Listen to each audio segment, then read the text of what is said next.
Quand je parlerai les langues des hommes et des anges, si je n'ai pas l'amour, je suis un airain qui résonne ou une cymbale qui retentit.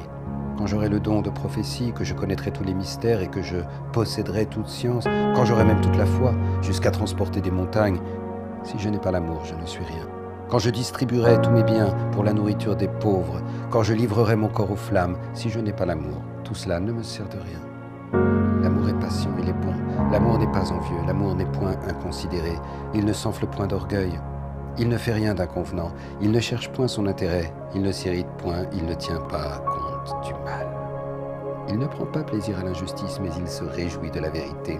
Il excuse tout. Il croit tout. Il espère tout. Il supporte tout. L'amour ne passera jamais.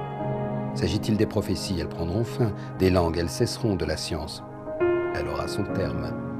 Car nous ne connaissons qu'en partie, et nous ne prophétisons qu'en partie.